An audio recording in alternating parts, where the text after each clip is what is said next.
When I was 19 years old, I left my home in Egypt permanently, blown into a larger life and wider world by fierce winds of change. A mere footnote to history, the Suez Crisis of 1956 is little known in the larger world and less remembered, although it is more familiar now since Egypt has been so much in the news. But the shockwaves that the Suez Crisis created uprooted my family, scattered hundreds across the world, leaving them with no support systems, few possessions, and a history no one understood. The Suez Crisis hurled Egypt's Jewish communities into instant exile, forcing them to leave behind their homes, their businesses, social structures, fortunes, communities, and lifelong friendships forever.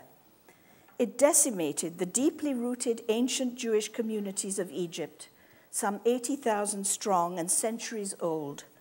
In a climate of profound stress and fear, we had immediately become the enemy. Within months of the Suez Crisis, only 400 Jews remained in Egypt. Now, some 50 years later, there are fewer than 50. When President Gamal Abdel Nasser of Egypt nationalized the Suez Canal in fall of 1956, British and French troops, joined by Israeli forces forging across the desert, came together to advance toward Cairo to protect free passage through the canal. Unfortunately, Secretary Dulles of America and the Security Council of the United Nations, fearing threatened Russian intervention, called an immediate halt to the operation, and the British, French, and Israeli troops retreated without resolution before reaching Cairo, but they left a dangerous vacuum. As Jews, we understood that we were now strangers in our homeland, unwelcome in our lives, vulnerable to whatever retaliations the Egyptian government might devise. We realized that we were trapped without protection in a country outraged by the Israeli participation in the aborted invasion. So the year of Suez, then, is the moment that defined for me and for my family, as well as for countless others, an indeterminate future, and that severed us definitively from the past.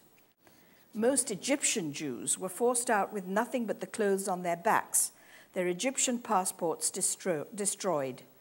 Known as apatrides, stateless, they were hurled into a world they hardly knew, with no material possessions, no papers, no nationality, and nowhere that wanted them.